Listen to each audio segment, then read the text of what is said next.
So welcome back to the second lesson on change dynamics. In this lesson I want to explain the thinking process that led to the change creator formula. Einstein said that everything in the universe can be explained mathematically, and being a bit of a scientist myself, I really do believe this. So while I was busy working on this idea of creating change and why people create change, I started exploring what if we could find the most basic formula for change, what would it be? And the formula that I found is the following, is that change will take place when M is greater than R. So what does M stand for and what does the R stand for? Well, in simple terms, the M stands for motivation and the R stands for resistance.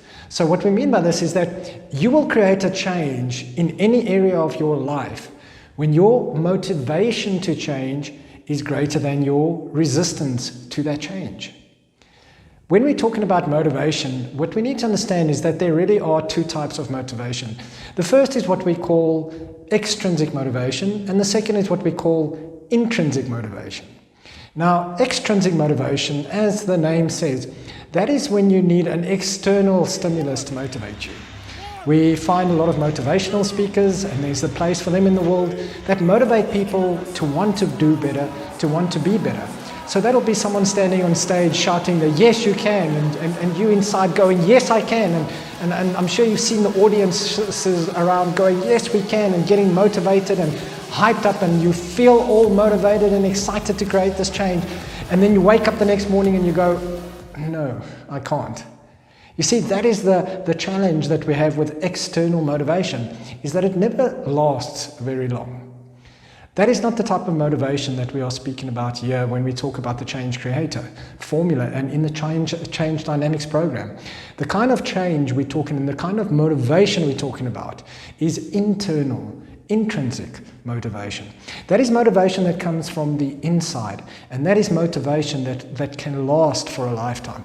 That is motivation that can get you up and going even when things are difficult, even when things are tough, even when there are challenges in your way. Those are the things that make you want to get up and be your best and to create that change. So as I said in the beginning, change will take place in your life when that intrinsic, internal motivation to create the change is greater than your resistance to that change. And the trick in this formula is to get that balance right. The moment you wake up and your intrinsic motivation is greater than your resistance, that is the time when you will start creating real change in your life.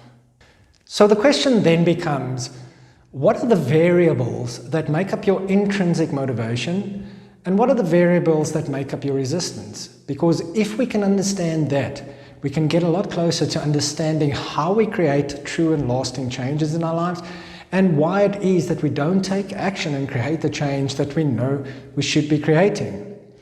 And my sort of journey led me to wanting to understand what are the variables that make up the one side compared to the other side. And that led me to what you will see here, the change creator formula.